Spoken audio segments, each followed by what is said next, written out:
Selamat datang di Retelling Verse, teman-teman. Apakah kalian siap untuk petualangan yang mendebarkan? Kita akan memasuki dunia yang penuh dengan misteri, aksi, dan keberanian. Di video kali ini, kami akan membawa Anda ke dalam cerita epik, Dokter Racun. Ikuti perjalanan tak terduga dari Su Chunliang, seorang pemimpin kuat yang tiba-tiba terlempar ke dunia baru yang penuh dengan tantangan. Tonton bagaimana dia menghadapi musuh yang kuat, mengungkap rahasia yang tersembunyi, dan menjalani perjalanan yang akan mengubah segalanya. Ketika keberanian bertemu takdir, satu legenda akan tercipta. Dengan kultivasi diri yang mendalam, pertarungan sengit, dan dunia paralel yang menakjubkan. Video ini akan mengajak Anda ke dalam alam semesta fantasi yang luar biasa. Jadi, jangan lewatkan bab pertama yang penuh dengan kejutan dan aksi yang tiada henti. Segera tekan tombol subscribe dan lonceng notifikasi agar Anda tidak ketinggalan episode mendebarkan berikutnya. Komentarlah di bawah untuk berbagi pendapat Anda tentang kisah ini. Tanpa basa-basi, langsung saja kita masuk ke ceritanya. Bab 1, Pemimpin 5 Racun. Senja awal musim panas, Huaxia Dongshou, guntur dan petir, hujan deras. Su Chunliang, pemimpin 5 racun, berjalan tanpa alas kaki di jalan aspal yang kasar dan keras. Dia tidak tahu apa yang terjadi. Saat terakhir, dia sedang bertempur melawan 9 sekte yang baik-baik di puncak Kunlun. Petir merobek langit, 5 guruh menghantam puncak, lalu pikiranku menjadi kosong.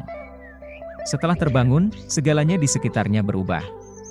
Tidak ada gunung yang tinggi, tidak ada 9 sekte besar, tidak ada pedang, dan ratusan ribu penganut yang mengorbankan nyawa mereka untuk mengikuti. Ia melihat ke atas, lampu-lampu berkilauan, seolah berada di dalam galaksi. Sebuah kereta lapis baja berbentuk beragam datang dan pergi. Serangkaian mata yang kaget, mencemooh, atau takut terpandang padanya.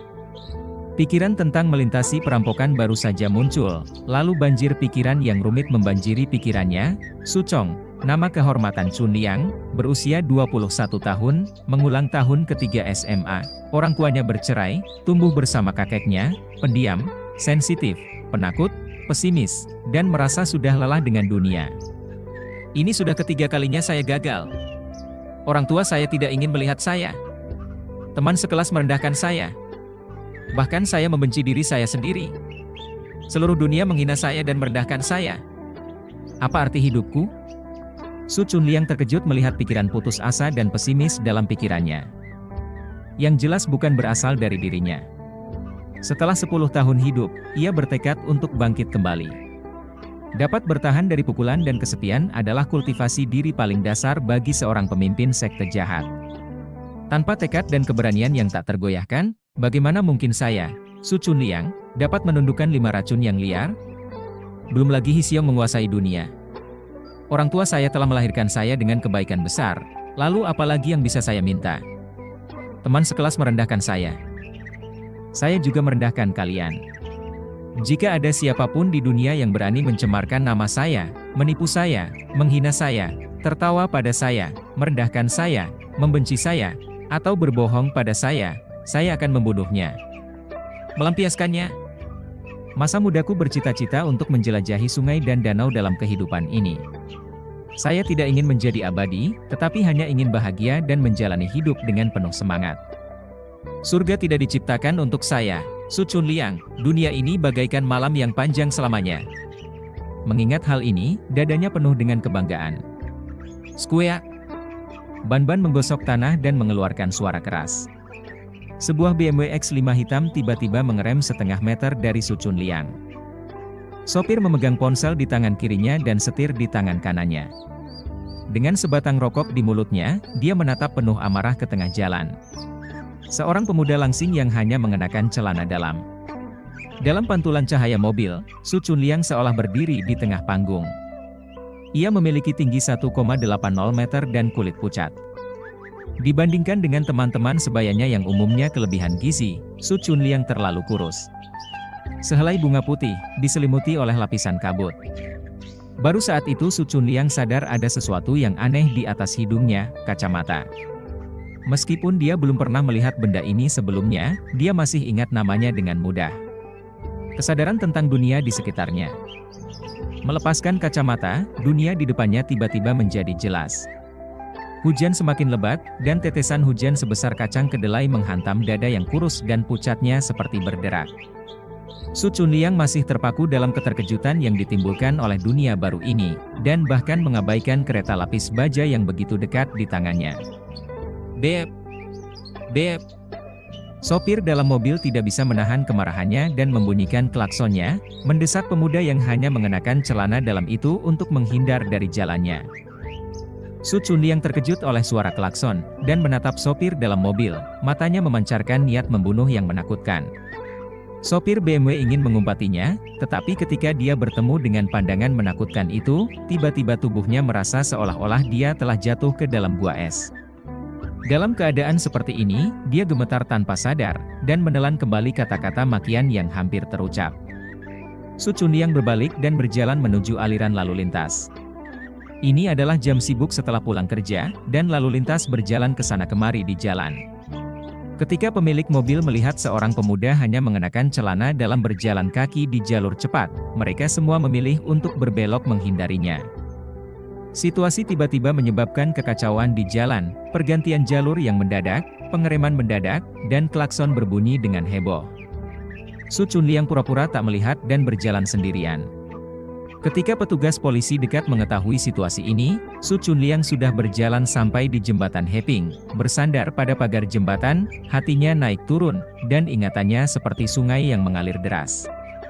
Dia menyadari bahwa dia tidak mengalami bencana petir, tetapi datang ke dunia yang benar-benar baru, di mana dia bukan lagi Su Chunliang, pemimpin 5 racun, tetapi Su Chong, seorang murid ulangan yang gagal ujian 3 kali. Setelah mendengar berita ini, petugas polisi Lucky datang untuk menghentikan mobil sekitar 20 meter dari kejadian. Siapapun yang melihat adegan ini di depannya pertama kali berpikir bahwa seseorang ingin melompat ke sungai. Sejak jembatan perdamaian selesai dan dibuka untuk lalu lintas 10 tahun yang lalu, orang-orang pesimis dan putus asa sering melompat dari sini hampir setiap tahun. Lucky langsung mengenali Su Chunliang. Mereka adalah teman sekelas dari sekolah menengah nomor 3 di kota itu. Lucky adalah siswa kelas 3 Su Chunliang. Meskipun Su Chunliang bukan tokoh terkenal di sekolah, kakeknya, Su Changshan, adalah tokoh yang dikenal di Dongzhou. Dia adalah seorang dokter Cina tua dengan keterampilan medis yang luar biasa. Hui Chuntang, klinik pengobatan Cina yang berusia tua di Jalan Shundi, adalah nama aula leluhurnya. Lucky tidak berani bertindak sembrono. Dia meminta rekan kerjanya untuk mengusir orang-orang penonton agar tidak lebih memicu orang yang ingin bunuh diri. Dia pertama-tama mencari dukungan dari markas besar, menghubungi Tuan Su, dan memintanya datang ke tempat kejadian sesegera mungkin. Orang-orang penonton mengeluarkan ponsel mereka untuk mengambil foto satu demi satu. Kemajuan teknologi modern telah menurunkan ambang batas bagi para jurnalis. Mereka semua menonton dengan gembira, tetapi memiliki pemikiran yang berbeda. Beberapa orang baik menyarankan Su Chunliang untuk mundur, beberapa menunjuk dan berkomentar, dan beberapa dari mereka khawatir dunia menjadi kacau. Kamu menari, aku sudah menonton cukup lama di tengah hujan deras, mengapa kamu tidak menari? Lucky menatap orang yang memicu kejadian itu, yang kaget oleh pandangan mata keadilan. Su Chunliang mengambil napas dalam-dalam. Baru saja dia mencoba mengoperasikan nafas batinnya, tetapi menemukan bahwa meridiannya kosong, dan tenaga dalam yang tebal yang dia banggakan sebelumnya menghilang begitu saja. Tanpa kemampuan sihirnya, dia kehilangan 100.000 jemaat. Di dunia asing ini, dia menjadi benar-benar sendirian. Jika musuh lama menyerang, itu akan menjadi tidak terbayangkan. Su Chong. Panggilan itu mengganggu lamunannya.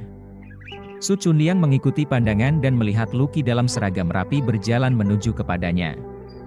Meskipun dia belum pernah melihatnya sebelumnya, ketika Lucky muncul, dia secara alami memikirkan Lucky. Segalanya, senior dari sekolah yang sama dengannya, bermain basket dengan sangat baik dan sangat berbakat dalam olahraga. Lucky tersenyum pada Su Chunliang, "Apa? Kamu tidak mengenal saya? Saya juga lulus dari sekolah menengah nomor 3, dan kita bermain bersama." Su Chunliang menatap Lucky dengan tenang, ekspresi tenang di wajahnya. Lucky memahami ekspresinya sebagai keputusasaan akan hidup, berhenti sekitar 3 meter dari Su Chunliang, bersandar pada pagar pengaman dan melirik ke bawah jembatan. Arus air cukup cepat, bahkan kualitas air terbaik pun tidak bisa digunakan. jatuh dan mati. Su Chunliang menatap Lucky dengan minat, kamu pikir aku akan melompat ke sungai? Lucky tersenyum dan menggelengkan kepala, kamu masih muda, bahkan jika kamu tidak memikirkan dirimu sendiri, kamu harus memikirkan kakekmu. Kan? Kakekmu berusia 70 tahun ini, kan? Apakah dia dalam kondisi sehat? Hujan perlahan berhenti. Lucky mengeluarkan sebungkus rokok dan mengayunkannya di depan mata Su Chunliang, merokok? Su Chunliang berkedip, belum pernah mencoba sebelumnya. Satu coba. Lucky memanfaatkan kesempatan merokok dan mendekatinya. Saat jarak dikurangi menjadi sekitar 1 meter, Lucky tiba-tiba bergerak maju seperti harimau lapar. Dalam jarak ini, dia memiliki kendali yang cukup untuk mengendalikan Su Chunliang. Cahaya putih berkedip di depan mata Lucky, dan Lucky melewatkan serangan yang harus dia lakukan. Dia bahkan tidak menyentuh sudut pakaian target, dan jatuh berat ke tanah karena kehilangan keseimbangannya. Su Chunliang menggeser langkahnya ke arah kiri. Meskipun kekuatan internalnya menghilang, teknik kaki masih tetap ada. Dia dengan mudah menghindari Lucky dengan menggunakan 8 transformasi ular roh. Dia tahu betul bahwa Lucky berusaha menyelamatkan dirinya sendiri, jadi dia tidak melakukan perlawanan. Saat itu, petugas polisi datang dari segala arah setelah mendengar berita tersebut. Su Chunliang menjadi waspada. Ketika dia hendak bergerak, seorang pria tua berambut putih tiba dengan mengendarai mobil polisi. Karena terlalu gelisah, dia terhuyung ketika turun dari mobil. Tidak stabil, dia tersandung, dan petugas polisi di sekitarnya segera menopangnya. Pria tua itu berteriak cemas, Chunliang, jangan lakukan hal bodoh apapun. Su Changshan bergegas mendekat ketika dia mendengar berita bahwa cucunya mencoba bunuh diri di jembatan Heping. Pria tua itu berusia 73 tahun, dan meskipun dia sehat, dia sudah lanjut usia, dan dia sudah kehabisan napas setelah melakukan perjalanan jauh. Melihat cucu laki-lakinya yang berharga berdiri di jembatan hanya mengenakan celana dalam, jantung pria tua itu berdetak kencang. Hari ini adalah hari pengumuman hasil ujian masuk perguruan tinggi. Tidak. Menurut Su Changshan, daripada membuang waktu di Universitas Peasan, lebih baik belajar keterampilan medis darinya sendiri. Sekarang negara baru saja mengeluarkan kebijakan untuk mewarisi dokter pengobatan tradisional Cina. Dia sudah tua dan benar-benar membutuhkan seorang pewaris. Meskipun pengobatan barat sepenuhnya mendominasi mainstream di era saat ini, dan pengobatan Cina mengalami penurunan, tapi selama dia mewarisi warisannya sendiri dan menjaga klinik leluhurnya ini, bahkan jika dia tidak bisa menjadi kaya, setidaknya dia bisa memiliki kehidupan yang baik. Su Changshan sudah beberapa kali menyampaikannya kepada cucunya. Tetapi anak ini tidak tertarik untuk belajar pengobatan, dan dia introvert, pendiam, dan jarang berkomunikasi dengan orang lain, terutama sejak 3 tahun terakhir, dia hanya berbicara dengan dia kurang dari 10 kalimat sepanjang tahun tersebut. Kesenjangan generasi antara kakek nenek semakin dalam, meskipun keterampilan medis Su Changshan sangat hebat, dia tidak bisa berbuat banyak terhadap kondisi cucunya. Dia membutuhkan obat jantung untuk penyakit jantungnya. Jangan mendekat, teriak Su Chunliang, bersinar seperti petir. Lebih dari selusin petugas polisi tiba-tiba berhenti sejenak. Lucky, yang baru saja terjatuh, bangkit dari tanah dengan wajah sedih, memberi isyarat bahwa semuanya baik-baik saja. Dia terjatuh dari udara dan tidak ada hubungannya dengan Su Chunliang. Su Changshan mendekat dan berkata dengan suara gemetar, Chunliang, jika ada yang terjadi padamu, aku akan mati. Tubuh dan hati, apalagi cucu berharga yang telah dibesarkannya sejak kecil. Istrinya meninggal 18 tahun yang lalu, dan mereka berdua saling bergantung dalam hidup. Jika terjadi sesuatu pada cucu lelakinya, Su Changshan akan kehilangan arti hidupnya. Su Chunliang melihat mata berair Su Changshan, dan kenangan dalam pikirannya terbangun sedikit demi sedikit. Kakek? Hei, jawab Su Changshan dengan keras. Chunliang, kakek berjanji padamu bahwa dia tidak akan memaksa kamu untuk belajar pengobatan. Kamu bisa melakukan apapun yang kamu inginkan di masa depan. Pulanglah bersama kakek, baiklah? Su Chunliang melihat sekelilingnya, kerumunan penonton semakin banyak, serta kendaraan lapis baja dengan lampu merah dan biru yang berkedip mendekat. Jika mereka datang, mereka akan aman, dan sebelum 9 sekte besar mengetahui, lebih baik meninggalkan tempat ini sebelum membuat rencana. Jadi dia mengangguk dan berkata, baiklah, Hui Chuntang yang terletak di Jalan Shundi adalah klinik medis yang sudah lama berdiri di Dongzhou. Menurut Su Changshan, plakat ini diberikan oleh Kaisar Yongzheng, dan Su Jiazu dulu adalah tabib istana. Namun, Lao Feng dari pabrik perkakas kayu memiliki pandangan lain tentang plakat ini. Plakat itu dibuat oleh ayahnya. Alasannya mengingatnya begitu mendalam adalah bahwa dia mulai membaca dari aula Hui Chun saat mengenakan celana crocs. Dia menyaksikan plakat itu dengan mata kepalanya sendiri. Seluruh proses pembuatannya. Tidak peduli apa, tidak ada keraguan bahwa Hui Chuntang memiliki sejarah panjang, dan keterampilan medis Su Changshan juga terkenal, terutama dalam pengobatan cedera tulang, perban leluhur sangat efektif. Namun setelah tahun 1990-an, pengakuan sosial terhadap pengobatan tradisional Cina merosot tajam, dan ruang hidup terus menyusut. Tidak bisa disangkal bahwa angin barat mendominasi angin timur dalam hal pengobatan. Dalam lingkungan yang begitu besar, bisnis Hui Chuntang tentu terpengaruh. Generasi muda semakin jarang datang sebagai pasien. Selain itu, Su Changshan sudah tua, dan pemijatan penyelarasan tulang memerlukan tenaga fisik, jadi keterbatasan fisik harus diperhitungkan dalam aspek bisnis ini. Dengan reputasi Su Changshan, tidak sedikit orang yang mengagumi namanya dan ingin menjadi muridnya. Namun, Su Changshan konservatif dalam mengajarkan dan memegang prinsip hanya mewariskan kepada anak laki-lakinya, bukan anak perempuannya. Satu-satunya orang yang bisa diandalkan adalah cucunya, Su Chunliang. Jika cucunya menolak belajar, maka keterampilan medis keluarga Su hanya akan hilang, dan Su Changshan cemas karena hal ini, khawatir bahwa dia tidak akan bisa menghadapi leluhurnya. Su Chunliang telah pendiam sejak kecil. Menurut laporan saat ini, dia menderita fobia sosial yang serius, prestasinya di sekolah tidak begitu baik, dan dia tidak memiliki keterampilan khusus. Menurut guru sekolah, anak ini tidak konsentrasi, pikirannya tidak pada pelajaran sama sekali, dia tidak suka bersosialisasi, dan dia tidak punya banyak teman. Jika bukan karena ketekunan Su Chunliang, Su Changshan tidak akan membiarkannya mengulang ujian 3 kali. Skor ujian masuk perguruan tingginya semakin rendah setiap kali. Meski memiliki kemampuan untuk pergi ke luar negeri, Su Chunliang menolak untuk pergi, dan Su Changshan tidak punya pilihan selain mengalah. Su Changshan tidak begitu menghargai kualifikasi akademis. Dia sendiri tidak memiliki kualifikasi akademis, tetapi ini tidak menghalangi pengakuan terhadap keterampilan medisnya. Keterampilan medis Cina luas dan mendalam, dan penelitiannya mengenai cara langit dan manusia. Bagaimana bisa dibandingkan dengan pengobatan Barat? 5.000 tahun pengobatan Cina sebagian besar diwariskan dari guru ke murid, cukup membuktikan bahwa metode ini sesuai dengan kondisi bangsa. Luqi mengantar pasangan tersebut ke aula Hui Chun. Dalam perjalanan, dia tahu bahwa kartu identitas Su Chong hilang. Dia meminta Su Chong untuk segera mengajukan ulang di kantor cabang. Setelah lulus ujian masuk perguruan tinggi, apakah sekarang berbeda untuk melayani masyarakat dengan pekerjaan tetap? Su Changshan memandang cucunya, yang hanya mengenakan celana dalam dan tidak mengucapkan sepatah kata pun, dengan cinta dan belas kasihan dalam hatinya.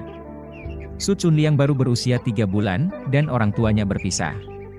Kedua orang tua itu meninggalkan anak itu kepada mereka sendiri, dan satu pergi ke Amerika Serikat, satu pergi ke Eropa, dan segera, masing-masing memiliki keluarga kecilnya sendiri, masing-masing dengan anak-anaknya, dan tidak akan ada yang mengingat bahwa ada seorang anak seperti itu di negara ini sampai hari libur. Su Changshan percaya bahwa ketidakberuntungan cucunya sebagian besar disebabkan oleh orang tuanya, dan tentu saja dia juga bertanggung jawab. Selama bertahun-tahun, dia sibuk mengobati penyakit dan menyelamatkan nyawa, tetapi mengabaikan pendidikan cucunya. Jika dia melihat kembali, anak ini sangat pintar saat masih muda. Dia sudah tahu ramuan-ramuan di toko dengan jelas, dan pada usia 6 tahun, dia bisa menghafal 8 meridian ekstraordiner dan 362 titik akupuntur tubuh manusia terbalik. Namun, kepribadiannya tiba-tiba berubah setelah masuk sekolah. Su Changshan masih ingat itu dengan jelas. Suatu hari dia pulang dari sekolah sambil menangis dan bertanya pada dirinya sendiri, mengapa dia tidak pergi sekolah karena semua orang lain dijemput oleh orang tuanya? Sejak saat itu, dia menjadi pendiam dan semakin kurang suka berkomunikasi dengan dunia luar. Mobil polisi berhenti di gerbang aula Hui Chun. Luqi segera keluar dari mobil dan membantu membuka pintu. Tuan Su keluar dengan gemetar, dan Lucky dengan bijaksana memegang lengannya. Kemudian Su Chunliang yang turun dari mobil berkata, "Izinkan saya yang melakukannya." Dia dengan inisiatif mendukung kakeknya. Melihat tindakannya, Lucky merasa lega sedikit. Tidak mungkin bagi seseorang yang bahkan tidak peduli dengan hidupnya sendiri untuk peduli pada orang lain. Ada berbagai indikasi bahwa Su Chunliang telah mengabaikan ide bunuh diri. Su Changshan mengingatkan cucunya, "Hati-hati jangan melukai kakimu." Su Chunliang masih telanjang kaki, "Lihat, betapa banyak kakekmu peduli padamu." Lucky tersenyum pada Su Chunliang. Su Changshan hendak memberitahu cucunya untuk mengundang Lucky masuk dan minum segelas teh. Tetapi sebelum dia bisa berbicara, Su Chunliang berkata, "Saudara Lu, Anda sudah sangat bekerja keras tadi. Jika Anda tidak keberatan, silakan pindah ke rumah sederhana dan siapkan sedikit anggur tipis."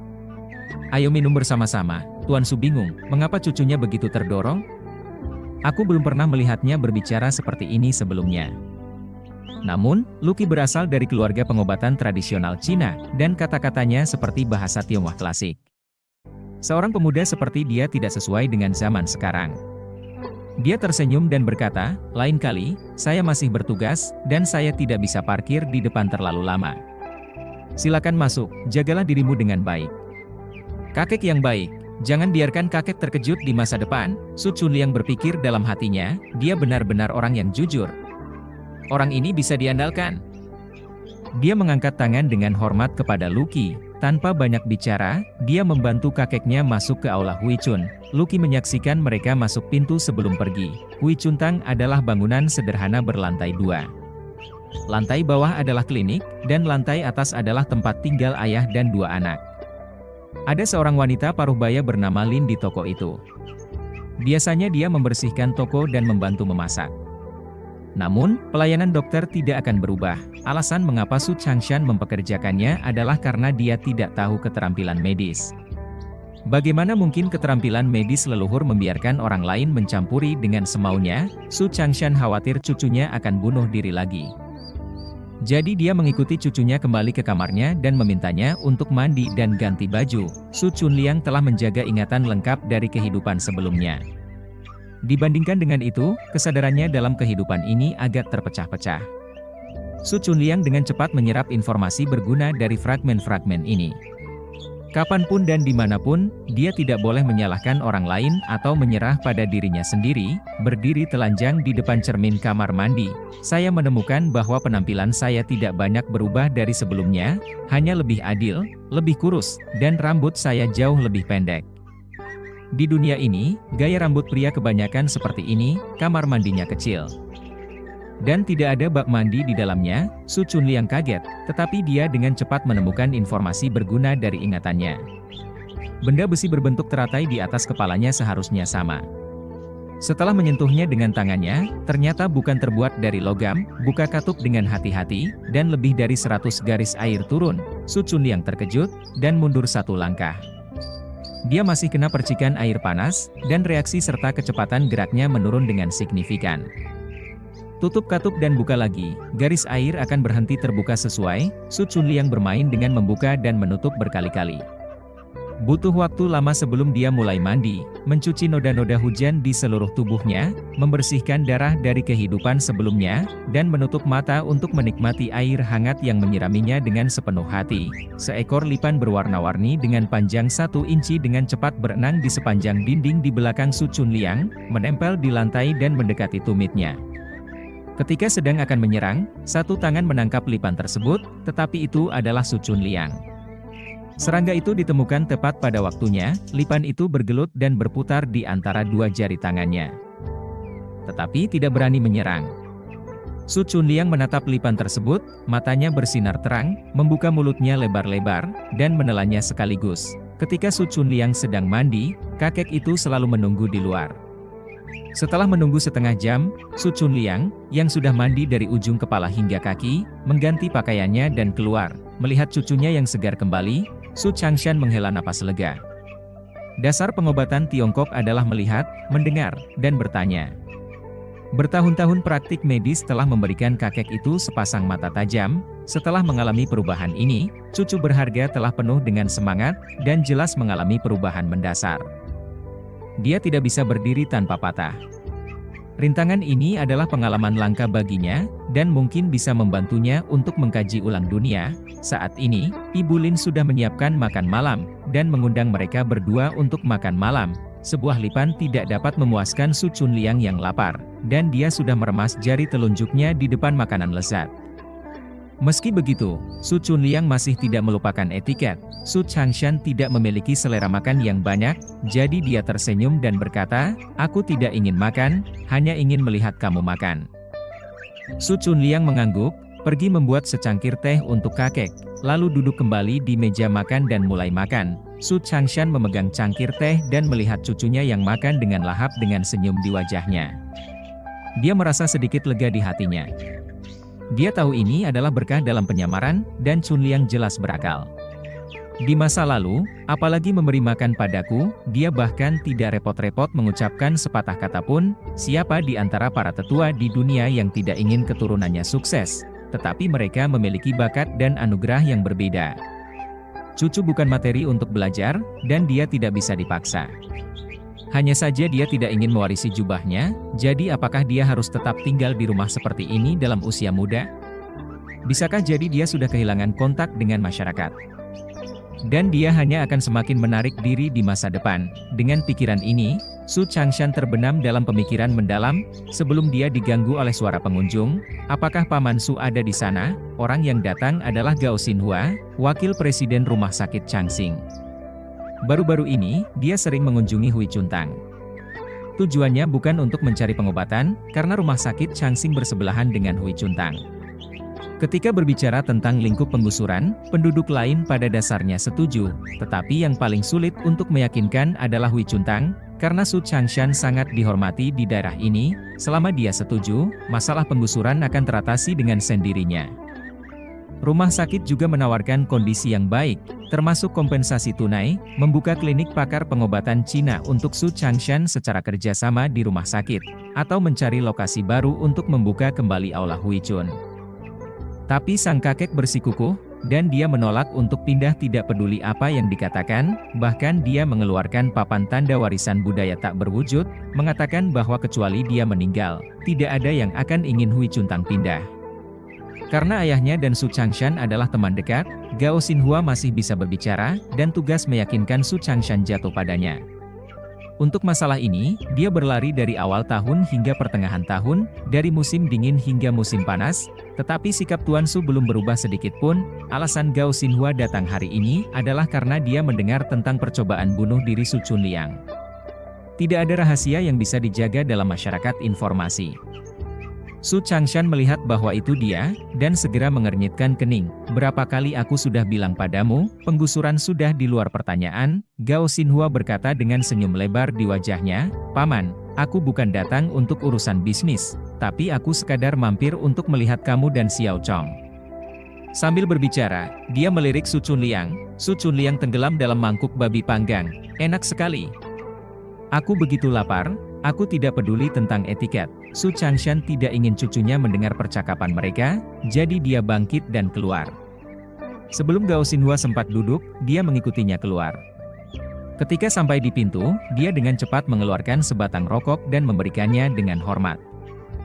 Su Changshan mengambil rokoknya, dan Gao Xinhua dengan hormat membantunya menyalakannya lagi. Lalu dia menyalakan satu untuk dirinya sendiri. Keduanya tidak mengatakan apa-apa, mereka menghisap beberapa helaan rokok.